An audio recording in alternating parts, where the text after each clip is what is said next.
Yes. Okay, we're back on. Alright, 5 to the 3x, take away 2 times 5 to the x. Now 5 to the 3x, what we should recognise is that's 5 to the x times 5 to the 2x. Yeah, I can split it up like that. Because if we combine this, we're going to get 5 to the power of x plus 2x, which is 5 to the power of 3x. And then take away 2 times 5 to the x. And we're going, what's common between this term and this term? Here, 5 to the x. That's 5, not minus x. And 5 to the x. So we can bring that out front. So what we're going to have, if we pull that out the front, we cut them up, we're left with 5 to the 2x, take away 2. We'll factorise it. Here, this is going to be a little bit tricky. What we should recognise is here we've got 2 to the x squared.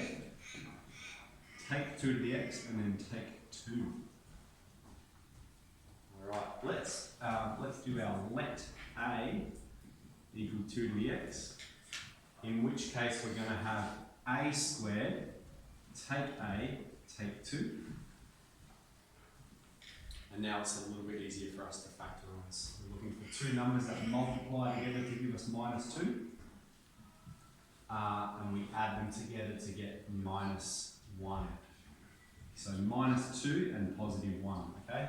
Minus 2 times positive 1 gives us minus 2.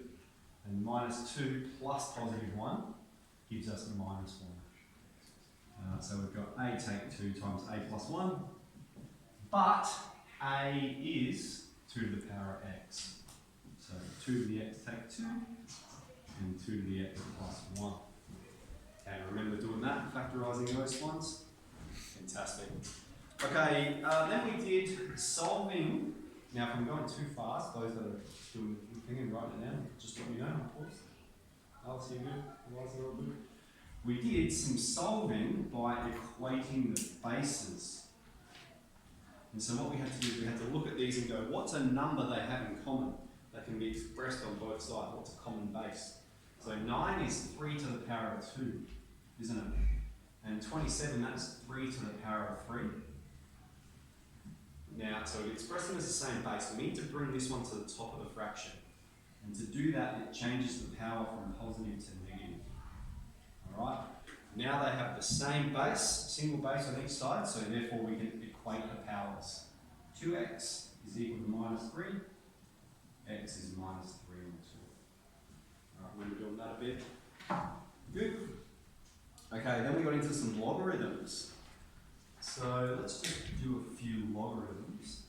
Log 100, log 1 on 10. Let's do a hard one.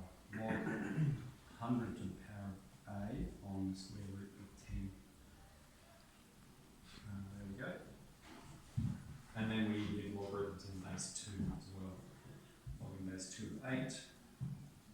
Log in base 3 of 1 on 27. Something like that. Okay, so here these logarithms are in base 10. So that means we need to try and express this number as a power of 10. So 100, that's 10 to the power of 2. And log of 10 to the power of 2 is equal to 2. Log 1 on 10 is going to be log of 10 to the minus 1. Minus 1. Okay, 100 to the power of a on the square root of 10. So this is going to be 10 to the power of 2a on 10 to the power of half.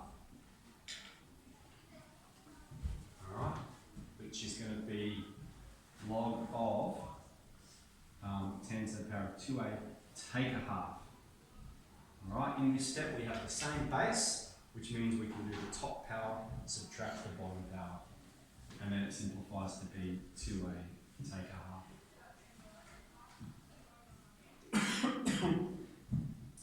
Alright, here we need to express it as a power of 2. So rather than base 10, we've got base 2. So this is 2 to the power of 3, which is 3. Here we need to express it in base 3. That's what that little subscript means. So log of 1 on 3 to the 3, and log of 3 to the minus 3, base 3, equals minus 3. Alright, everyone remember all that stuff so far? Sort of coming back a bit? Okay? Good. Okay, two more things to do. This is real fresh for me because I've just been doing this with Year 10 maths, Year 10 extension. So if I'm going over it too quick, let me know. You want to still write me that there?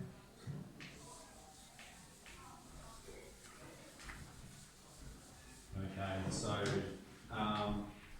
we had some of these log laws.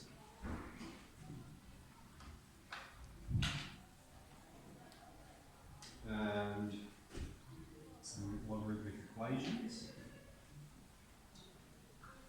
And some exponential equations.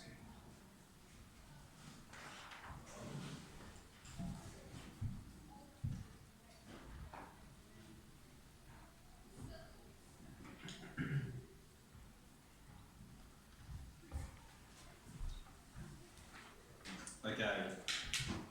So here, if we want to add logarithms together, remember we have log a plus log b is the log of a times b. But first we need to do the power rule. If we have a number out the front, we can express that as log 3 squared plus log 5 here to the power of 3. So that's going to be log 9 plus log 125. It's 9 times 125. Log of 9 times 125 will get log of 900 and 225. Alright, here, if we have log x is 2, the way we get rid of log is we put 10 to the power of both sides. So we're going to have 10 to the power of log x equals 10 to the power 2. So that's going to cancel the log for us and bring the x down. So x is 100. Alright, to solve an exponential equation, here we can't solve it by equating the base because 20 does not have a base 3 with an integer as its power. So that means we need to log both sides. Log 3 to the x is log 20. We can move that x power down and then divide both sides by log 3. Move it over the other side. Okay, and then I've just come up with a sort of the hardest one you could possibly have. So before we can log both sides, we need to express it like this. Alright, so that is where we've got a single number on one side and a single number on the other side. So here if we're solving this equation, we're trying to get this 4 to the 0.1x by itself. So the very first thing we need to do is get rid of that 2. Subtract 2 from both sides. You have 3 times 4 to the 0.1x is 13. Divide both sides by 3, so we have 4 to the 0.1x is 13 on 3. And now we can log both sides. Alright, see how it's a single number here and a single number here. So that's going to be log 4 to the 0.1x is log of 13 on 3. Move the power down the front.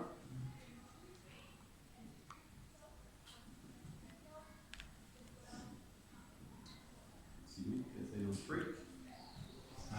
And then we want to get x by itself, so we're going to divide both sides by 0.1 log 4. Alright, so the 0.1 will cancel, the log 4 will cancel, and we've got x expressed exactly here. Alright, that's all I wanted to go over. So let's hand this out.